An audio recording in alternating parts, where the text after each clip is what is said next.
नमस्कार विद्यार्थी मित्रांनो, महाराष्ट्र शिक्षक पात्रता परीक्षा 2025 म्हणजेच TET एक्झाम 2025. तर बघा विद्यार्थी मित्रांनो, ही जी एक्झाम आहे तर या एक्झामिनेशनसाठी ॲप्लिकेशन फॉर्मला सुरुवात झालेली आहे. 15 सप्टेंबरला ॲप्लिकेशन फॉर्मला सुरुवात झालेली आहे. मग विद्यार्थी मित्रांनो, या व्हिडिओच्या माध्यमातून रजिस्ट्रेशन पासून तर फी पेमेंट पर्यंत आपण संपूर्ण प्रोसेस जी आहे तर ती प्रोसेस आपण बघणार आहोत. म्हणजे संपूर्ण फॉर्म कशा प्रकारे भरायचा ते आज आपण या व्हिडिओच्या माध्यमातून बघणार आहोत. सुरुवातीला ही तुमच्या स्क्रीनवर जे पेज दिसत आहे या पेजची लिंक जी आहे तर ती व्हिडिओच्या डिस्क्रिप्शन बॉक्समध्ये तुम्हाला भेटून जाणार आहे.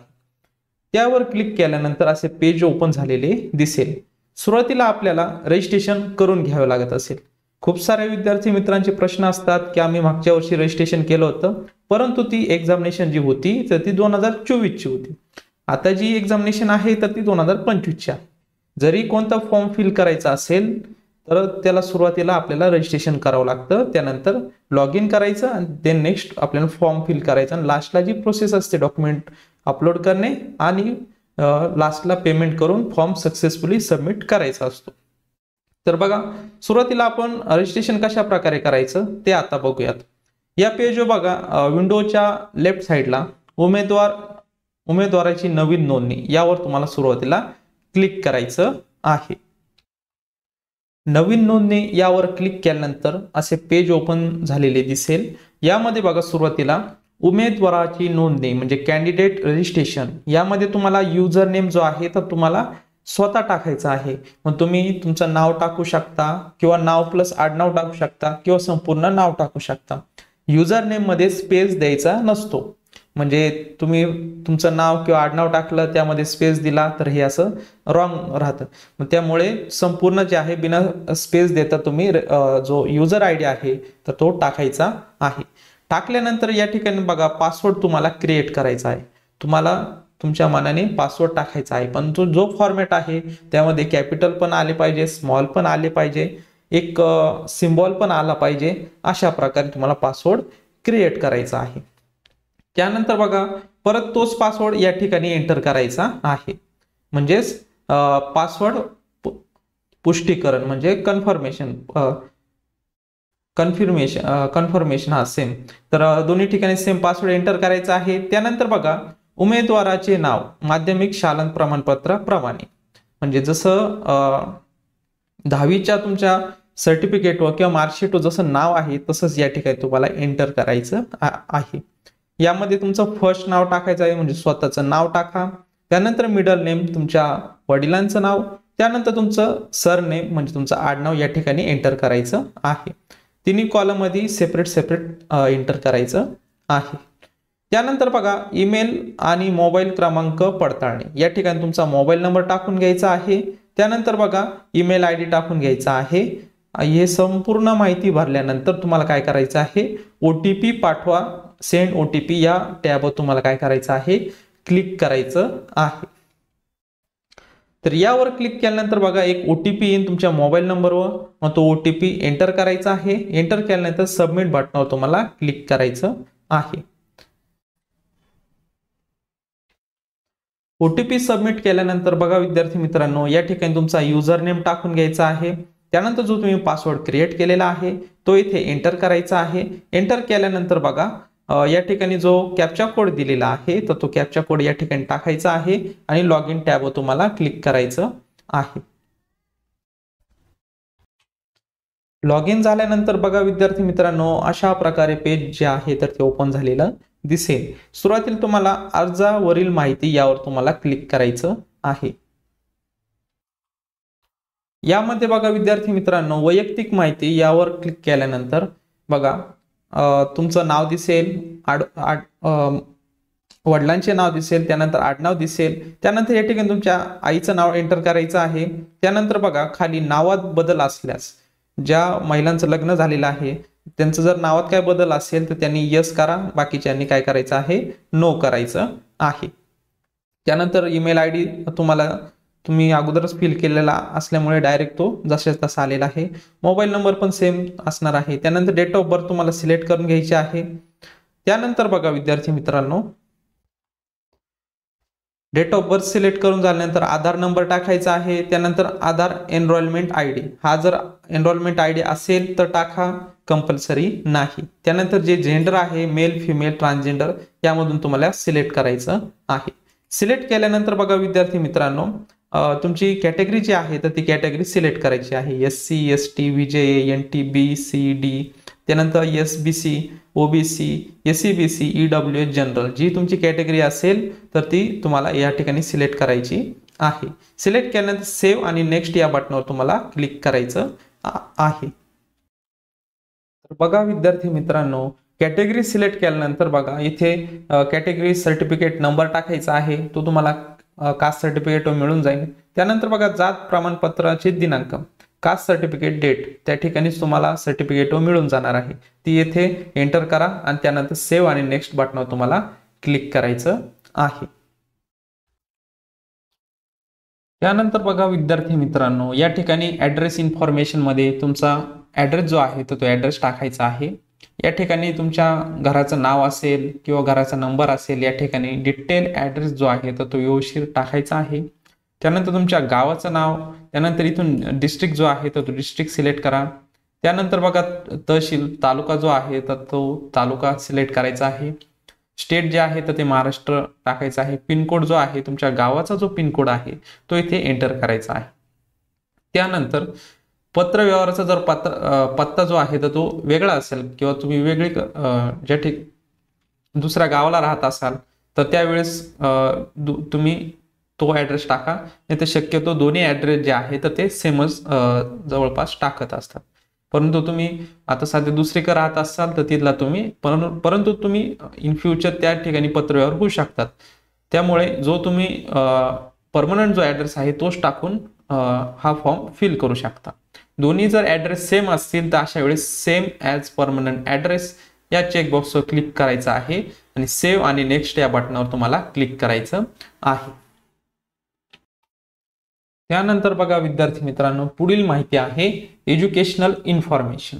यामध्ये बघा तुम्हाला शैक्षणिक अर्हता जी आहे तर या ठिकाणी माध्यमिक शालांत प्रमाणपत्र म्हणजे SSC 10वीचं प्रमाणपत्राचं सर्टिफिकेट नंबर जो आहे तर तो येथे एंटर करायचा आहे.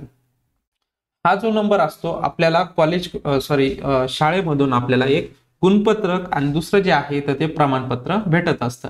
मग आपल्याला जे प्रमाणपत्र दिलेलं आहे त्यामध्ये सर्टिफिकेट नंबर त्या एका कॉलम मध्ये दिलेला असतो, तर तो नंबर या ठिकाणी एंटर करायचा आहे. सीट नंबर जो आहे तर तो सीट नंबर दोन्ही जे सर्टिफिकेट आहे त्यावर सेमच असतो, प्रमाणपत्र असू द्या किंवा गुणपत्रक असू द्या, सीट नंबर तो व्यवस्थित फिल करायचा आहे. त्यानंतर मग बोर्ड किंवा युनिव्हर्सिटी नेम जे आहे तर ते टाकायचं आहे. आपलं जे पुणे बोर्ड असेल, काहींचं वेगळं असेल तर त्यांनी या ठिकाणी एंटर करायचं आहे. पासिंग यामध्ये बघा तुमचं मंथ असेल, मंथ आणि इयर जे आहे तर ते सिलेक्ट करायचं आहे. जसं पासिंग सर्टिफिकेट तुम्हाला दिलेलं आहे तशा प्रकारे या ठिकाणी माहिती जी आहे तर ती फिल करायची आहे. ऑब्टेन मार्क्स आणि टोटल मार्क्स, यामध्ये टोटल मार्क्स मध्ये किती पैकी म्हणजे 500 पैकी असतील, 600 पैकी असतील, काहींचे 650 पैकी असतील तर ते या ठिकाणी एंटर करायचे. आणि तुम्हाला जे मार्क पडलेले आहे तर ते ऑब्टेन मार्क्स मध्ये तुम्हाला या ठिकाणी एंटर करायचे आहे. त्यानंतर बघा विद्यार्थी मित्रांनो, आता 10वीची माहिती भरलेली आहे. त्यानंतर बघा तुम्हाला 12वीची म्हणजे हायर सेकंडरी सर्टिफिकेटची माहिती भरायची आहे. यामध्ये बघा चेकबॉक्स यावर क्लिक करायचा आहे आणि त्यानंतर तुमचा सेम 10वीचं जसं प्रमाणपत्र म्हणजे सर्टिफिकेट नंबर आहे तशाच प्रकारे या ठिकाणी एंटर करा. सीट नंबर टाका. त्यानंतर बघा तुम्हाला काय करायचं आहे, पुढे बोर्ड किंवा विद्यापीठाचे नाव. आता 12वीला पण काही ना बोर्ड असतो, सर्वांना जवळपास बोर्डच असतो आणि त्या बोर्डाचं नाव टाकायचं आहे. उत्तीर्ण वर्ष मंथ सिलेक्ट करा आणि इयर, सुरुवातीला इयर सिलेक्ट करा त्यानंतर मंथ सिलेक्ट करा. त्यानंतर सेम टोटल मार्क्स आणि त्यानंतर तुम्हाला जे मार्क्स पडलेले आहे ते या ठिकाणी एंटर करायचे आहे.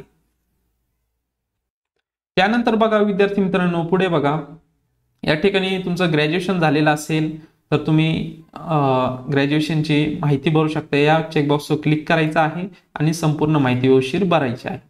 BA, BCom, BSc किंवा इंटिग्रेटेड कोर्स किंवा ऑदर असेल तर ऑदर टाका. ऑदरवर क्लिक केल्यानंतर या ठिकाणी तुम्हाला जी डिग्री आहे तर ती डिग्रीचं नाव टाकायचं आहे अशा प्रकारे.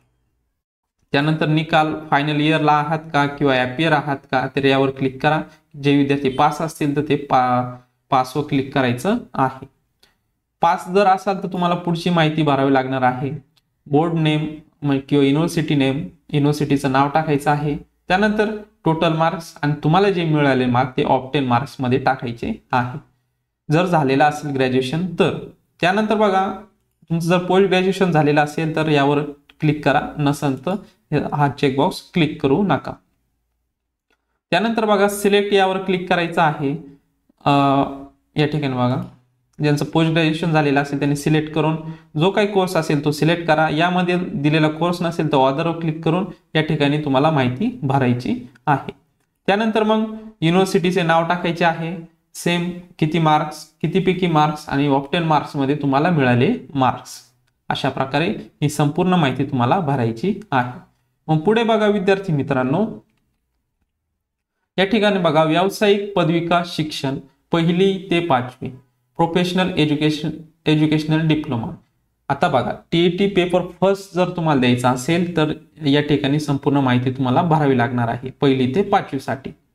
आणि ज्यांनी TET पेपर सेकंड द्यायचा असेल तर त्यांनी व्यावसायिक पदवी शिक्षण 6वी ते 8वी प्रोफेशनल एज्युकेशन डिग्री 6वी ते 8वी यावर क्लिक करून तुम्हाला संपूर्ण माहिती भरायची आहे. ज्यांना दोन्ही पेपर द्यायचे आहे त्यांनी दोन्ही माहिती भरायची आहे. आपण एक एक बघूयात. जर तुम्हाला TET पेपर फर्स्ट द्यायचा असेल तर यामध्ये बघा तुमचा जो कोर्स झालेला आहे तर तो सिलेक्ट करून घ्यायचा आहे. त्यानंतर बघा या ठिकाणी निकाल जो आहे तर तुम्ही पास आहात किंवा फायनल इयर ॲपियर असाल यापैकी तुम्हाला एक सिलेक्ट करून घ्यायचं आहे. पास जर असाल तर तुम्हाला संपूर्ण माहिती फिल करावी लागणार आहे. आणि जे फायनल इयरला किंवा ॲपियर असतील तर त्यांना ही जी माहिती आहे गुण वगैरे त्यांना संपूर्ण माहिती जी आहे तर ती माहिती व्यवस्थित भरून घ्यायची आहे. या ठिकाणी आपण कोर्स सिलेक्ट केलेला नाही म्हणून, नाही तर ॲपियर जे विद्यार्थी आहे तर त्यांना बाकीचं काय अजून ॲपियर जे आहे तर त्यांना मार्क्स फिल करता येणार नाही. त्यानंतर बघा विद्यापीठाचे नाव टाकून घ्यायचं आहे. त्यानंतर महिना सिलेक्ट करून घ्या आणि इयर जे पासिंग इयर पासिंग सर्टिफिकेट असतं ते. मिळालेले गुण आणि एकूण गुण. एकूण गुण म्हणजे किती, जे जसं 1200 पैकी असतील काहींचे 2000 पैकी असतील ते या ठिकाणी एंटर करून घ्या. मिळालेले गुण म्हणजे तुम्हाला जे मिळालेले गुण जे आहे तर ते या ठिकाणी एंटर करायचे आहे. त्यानंतर पर्सेंटेज येतील. ऑटोमॅटिक नाही आलं तर तुम्हाला मॅन्युअली टाईप करावा लागणार आहे. त्यानंतर पर्सेंटाईल किंवा ग्रेड, जो काही ग्रेड भेटलेला असेल आपल्याला मार्कशीट तुम्हाला हा पर्सेंटाईल किंवा ग्रेड जो आहे तर तो या ठिकाणी दिसेल, तो या ठिकाणी एंटर करून घ्यायचा आहे. प्रमाणपत्र क्रमांक जो सर्टिफिकेट नंबर आहे तर त्यावर तुम्हाला मिळून जाईल. तर यावर या ठिकाणी तो एंटर करायचा आहे. अशा प्रकारे तुम्ही 1ली ते 5वी ची माहिती आहे म्हणजे TET पेपर फर्स्टची माहिती अशा प्रकारे फिल करायची आहे एज्युकेशनची. त्यानंतर बघा आता जे विद्यार्थी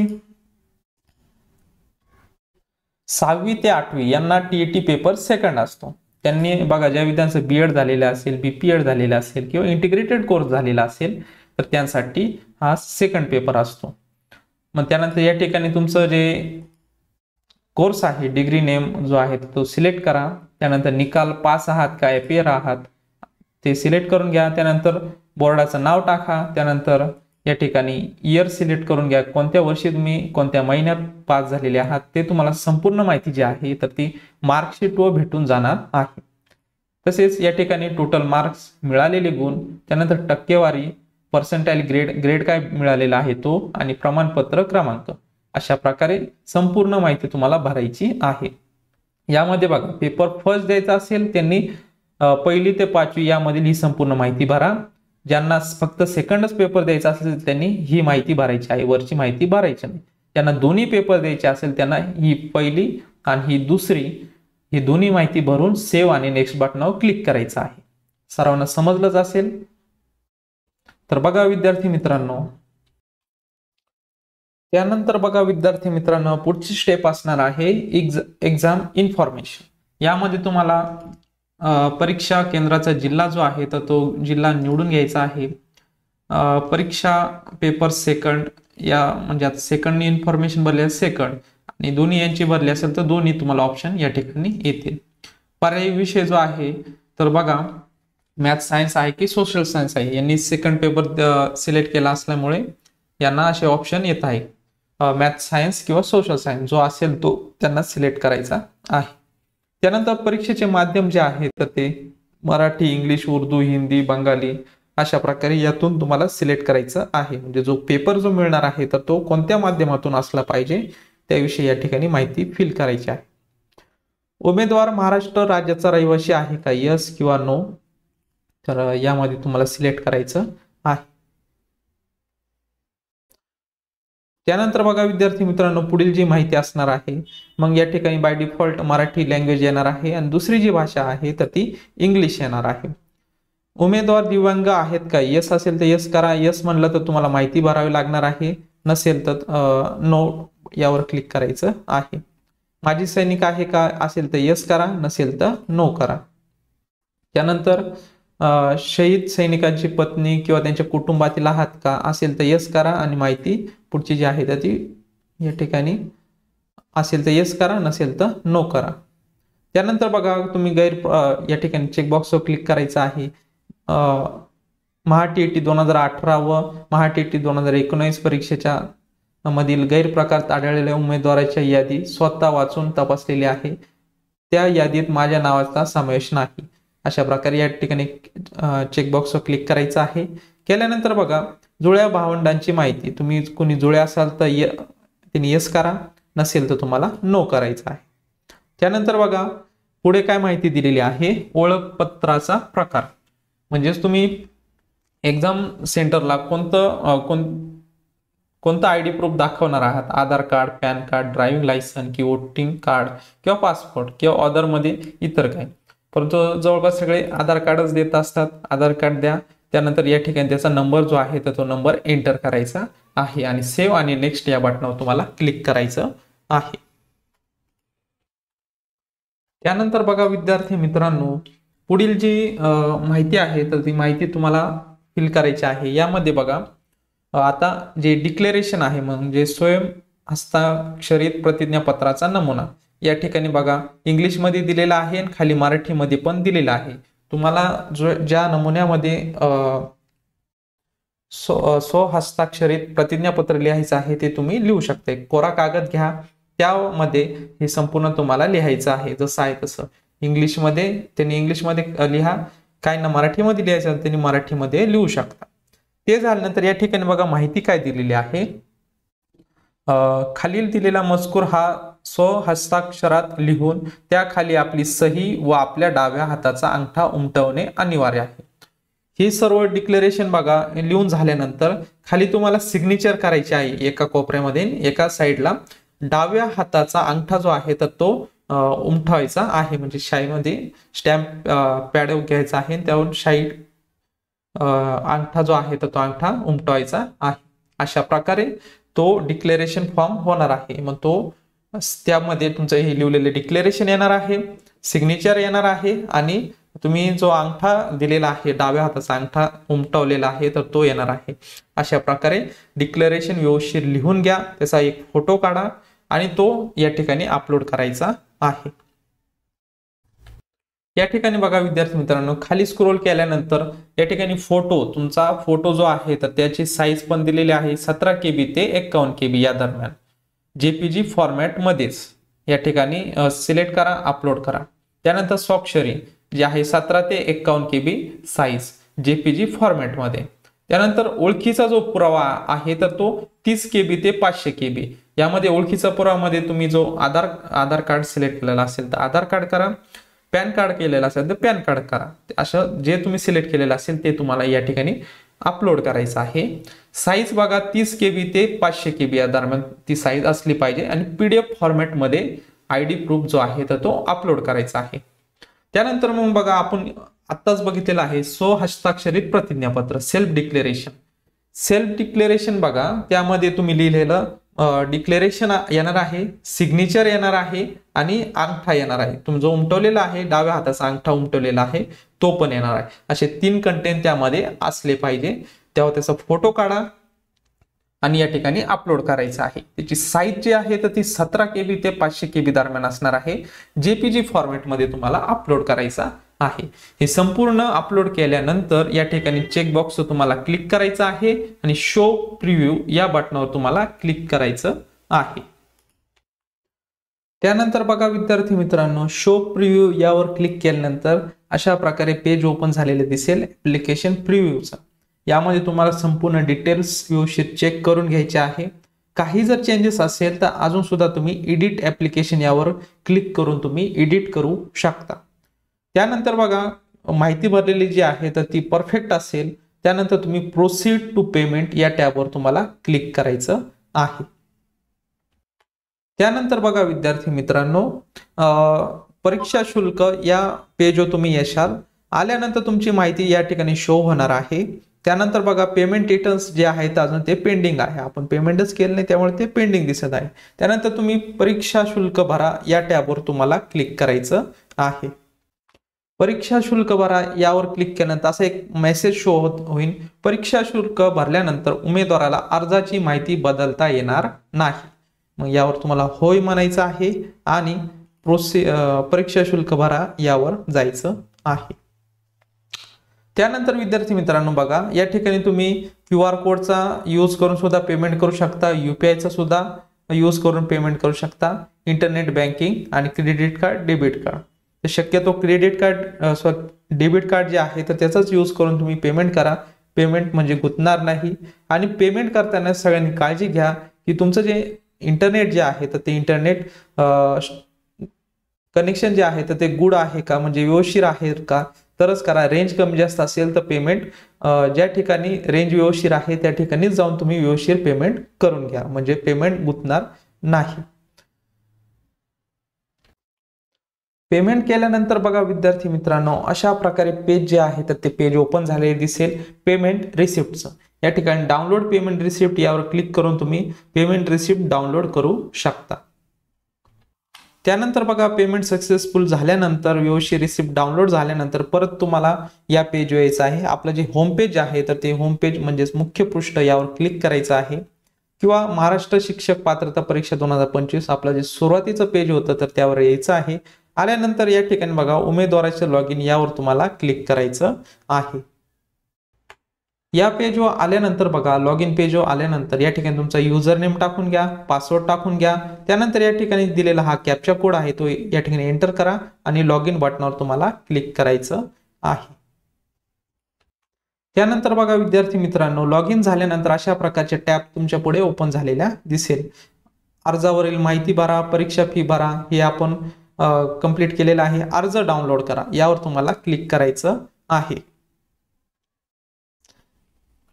अर्ज डाउनलोड केल्यानंतर व्यवस्थित त्यामध्ये तुम्हाला माहिती वगैरे संपूर्ण चेक करून घ्यायची आहे. त्यामध्ये पेमेंट केलेलं आहे का नाही ते पण एकदा चेक करून घ्या. व्यवस्थित माहिती असल्यानंतर प्रिंट करून तुमच्याकडे सेव्ह असू द्या. तर बघा विद्यार्थी मित्रांनो अशा प्रकारे आज आपण महाराष्ट्र शिक्षक पात्रता परीक्षा 2025 या एक्झामिनेशनचे फॉर्म कशा प्रकारे फिल करायचा तर ते आज आपण या व्हिडिओच्या माध्यमातून बघितलेलं आहे. तर विद्यार्थी मित्रांनो आपल्या चॅनलवर जर तुम्ही नवीन असाल तर चॅनल सबस्क्राईब करून ठेवा, म्हणजेच तुम्हाला एक्झाम रिलेटेड तसेच एज्युकेशन रिलेटेड तसेच जॉब रिलेटेड विविध ज्या इन्फॉर्मेशन ज्या आहेत त्या तुम्हाला भेटत जातील. तर विद्यार्थी मित्रांनो भेटूयात नवीन अशा एका व्हिडिओमध्ये. तोपर्यंत धन्यवाद.